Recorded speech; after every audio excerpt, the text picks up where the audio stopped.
Good afternoon, everybody. Officials complete a new traffic light project in Mobile and a manager selected to run the new Mobile Civic Center, plus the latest on a new library in Foley. News 5 Now starts now. Brought to you by Green & Phillips, covering news from your neighborhood and around the world. News 5 Now starts right now. Hey everybody, good afternoon. Welcome to News 5 Now. I'm Devin Walsh, glad to be with you. I'm going to bring you today's headlines and our question and poll of the day. Let's go ahead and get started with our big stories. Number 5, it appears likely the Senate will confirm Robert F. Kennedy Jr. as the next Secretary of Health and Human Services after a committee voted to move forward with his nomination. Kennedy won the approval of Republican Senator Bill Cassidy, a doctor who had expressed concerns about Kennedy's skepticism of vaccines. Number 4, Alabama Governor Kay Ivey affirmed a commitment to support President Donald Trump in her State of the State address last night.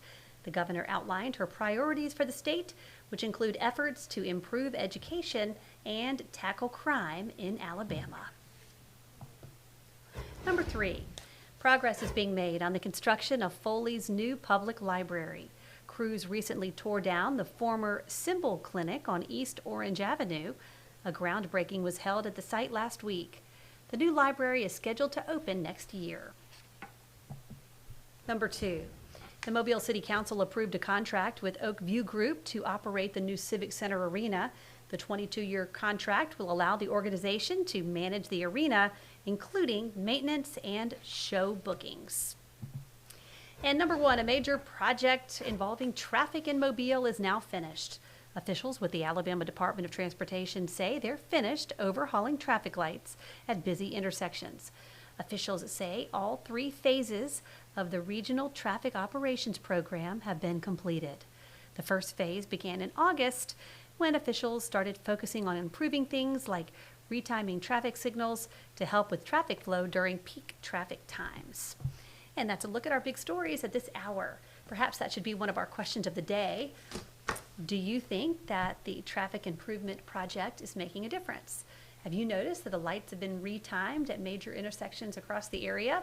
So maybe we'll have to ask you, those of you who drive quite a bit, and let us know if you've noticed a difference. Okay, everybody, let's go ahead and get to our question of the day, and it involves Alabama's legislature. So, Alabama's legislative session has begun. What would you like to see lawmakers accomplish? Let's look at your comments. Lottery, says Sydney. Patrick, lottery. Shane, lower out-of-state hunting license. Jimmy, lottery and eliminate the property tax on those 55 and older. Let's see, lottery, dropping the mandatory car insurance policy, and pay teachers more money. So if you want to comment on what you think our legislators should focus on, go ahead and comment on our question of the day. You never know if they are going to read those comments. All right, now for our poll of the day, and this has to do with President Donald Trump and football. And our poll of the day says, do you think that President Trump should attend the Super Bowl? Yes or no? Do you think that President Donald Trump should attend the Super Bowl? Yes or no? And so we want you to give us your opinions, vote yes or no. And our anchor of the day, who will do News 5 Now at 5:30, will announce those results. So you can go ahead and vote or weigh in on WKRG's Facebook page. All right, everybody, that'll do it for this edition of News 5 Now. Thanks for joining me. I'm Devin Walsh. I'll see you tonight at 5 with Peter Albrecht. Have a great afternoon. Covering news from your neighborhood and around the world. You are watching News 5 Now, brought to you by Green & Phillips.